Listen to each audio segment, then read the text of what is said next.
Anda kembali menyaksikan Breaking News Kompas TV, Saudara. Tentu kita turut berduka cita atas berpulangnya Ibunda Presiden Jokowi yang tutup usia pada usia ke-77 pada pukul 16.40 waktu Indonesia Barat tadi. Dan ini adalah visual saat jenazah tiba di rumah duka di kediaman pribadi Presiden Jokowi di Solo. Kami sudah mendapatkan informasi tadi juga dikonfirmasi oleh Motor Ngabalin yang saat ini bersama saya di studio Kompas TV. Besok almarhum akan dikebumikan di Desa Mundu, Kabupaten Karanganyar ya. Desa Mundu, Kabupaten Karanganyar pukul 1 siang. Saat ini Presiden kita tahu begitu bekerja keras, mengajak, mengimbau, melakukan segala daya upaya untuk sama-sama kita melawan corona. Ini dipastikan tidak mengganggu sistem yang sudah ada. Imbauan langsung menteri-menteri tetap bekerja. Ya, saya bersyukur kepada Allah Subhanahu wa taala. Kami tadi malam sampai jam 11:30 di kantor Badan Nasional Penanggulangan Bencana BNPB ya. Dengan Bapak Jenderal Doni Monardo. Alhamdulillah ini sudah benar kata Bapak Wapres Pak Yusuf Kala tadi. Ini sudah takdir Allah ya. Sudah ada ketua gugus yang berkali-kali kita tahu Bapak Doni Monardo dalam setiap amanah yang diberikan kepada beliau baik di tugas militer maupun di beberapa tugas-tugas di luar tidak pernah gagal, selalu sukses dan berhasil. Itu kita harapkan semuanya.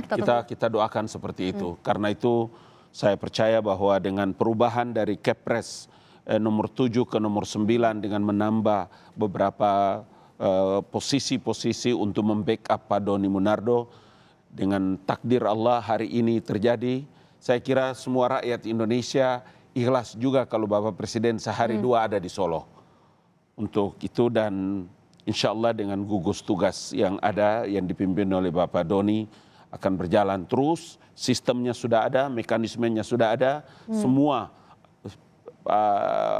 langkah-langkah yang telah dibuat, protokol kesehatan, protokol komunikasinya, semua perbatasan dan lain-lain sudah berjalan dengan baik. Dan karena itu untuk dan atas nama pemerintah saya ingin mengatakan bahwa jangan pernah juga khawatir, pemerintah tetap memberikan pelayanan perhatian serius terhadap masalah yang sedang kita hadapi. Di samping kepala negara hari ini juga kita tahu berduka dan tidak ada satu orang pun yang tidak merasakan ikut turut berbelasungkawa. Iya, bahkan Pak Jokowi baru tiba pada petang tadi ya, sekitar petang jelang malam tadi ke Solo. Artinya beliau masih terus bekerja hingga pukul 16.40 mendapatkan kabar.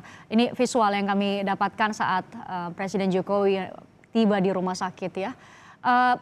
Bagaimana Anda sudah mendapatkan informasi nanti kira-kira bagaimana prosesi pemakaman besok di tengah wabahnya corona? Kita tahu dilarang untuk ada kumpul dan Tadi saya sempat bicara juga dengan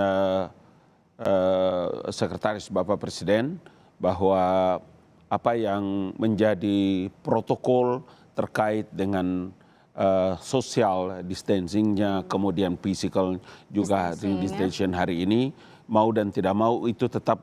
Dan saya tahu bahwa pasti aparat kepolisian maupun pas pampres dengan tadi Pak Gubernur, Pak Ganjar juga mengatakan tahapan-tahapan itu tetap harus dilakukan karena ini juga untuk menjaga kepentingan rakyat.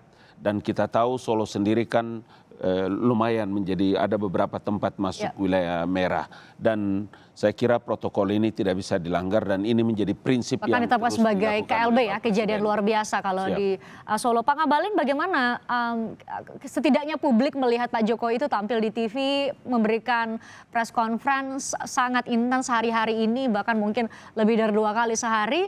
Bagaimana hari-hari Pak Jokowi? Kalau memang kita belum dapatkan informasi, apakah memang dirawat sudah lama Ibunda almarhumah atau seperti apa? Bagaimana Pak Jokowi membagi fokus, membagi perhatian begitu? Ya, kesibukan.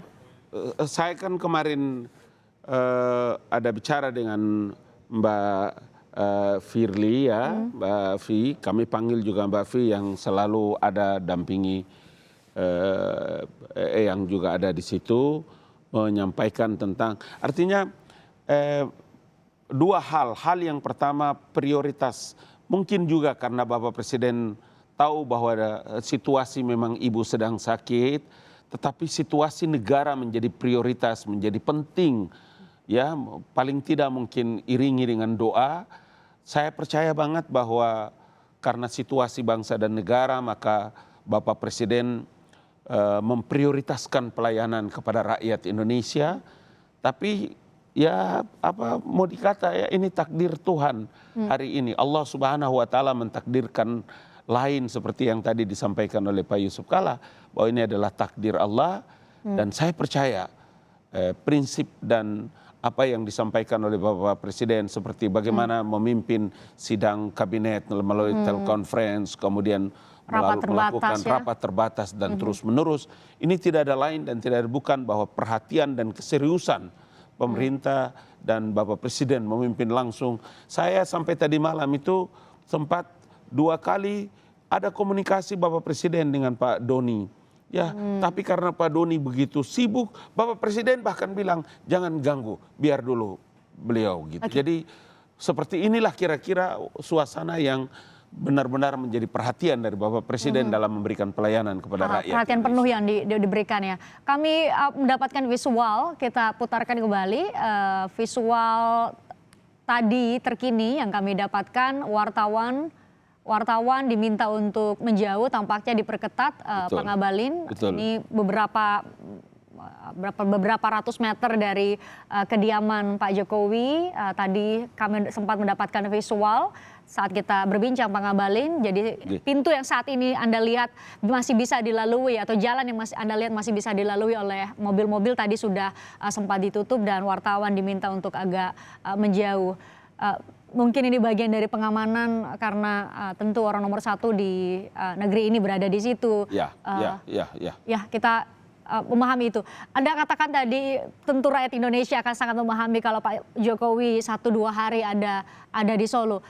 Pak Jokowi jadi sangat fokus bagaimana istirahatnya. Setiap hari ada rapat yang setidaknya kami saksikan di layar kaca. Intens sekali Anda sebut berkomunikasi di luar, dan itu tentu koordinasi sangat tinggi dengan semua jajaran, terus masuk satuan tugas, gugus tugas percepatan penanganan corona. Ya, saya ikuti langsung dan tadi malam saya sangat lama ada di kantor Badan Nasional Penanggulangan Bencana dan bagaimana perhatian Bapak Presiden kemudian melakukan koordinasi terus menerus, kemudian menanyakan juga kepada Pak Jenderal Doni tentang persiapan ini, kemudian ada bantuan, kemudian membicarakan dengan Menteri Kesehatan.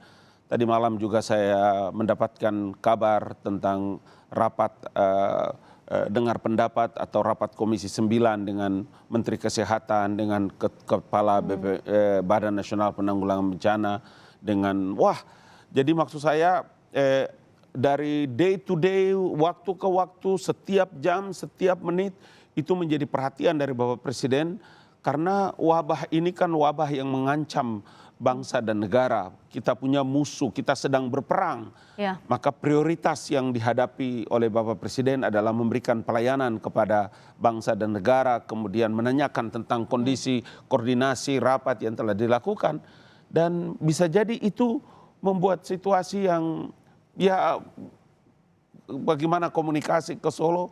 Buktinya kan kita semua rakyat Indonesia juga hari ini kan merasakan duka yang dalam atas meninggalnya ibunda tercinta. Betul, dan nyaris tanpa publikasi dan sama sekali kita tidak mendapatkan kabar informasi bahwa ibunda Presiden Jokowi dirawat atau masuk rumah sakit begitu ya. Bahkan tadi di wawancara di Breaking News sebelumnya, dalam wawancara dengan Gubernur Jawa Tengah juga mengatakan tidak tahu kalau ibunda Presiden Jokowi dirawat di rumah sakit. Jadi informasi itu tentu tidak didapatkan, dan bahkan Pak Jokowi tidak menyebutkan sama sekali ya ke Anda setidaknya yang berada di istana. Ini usia 77 tahun juga luar biasa. Ini umur yang luar biasa. Allah sudah kasih panjang usia. 77 tahun. 77 tahun. Baik, Pak Ngabalin, kita jeda sejenak. Breaking News Kompas TV sudah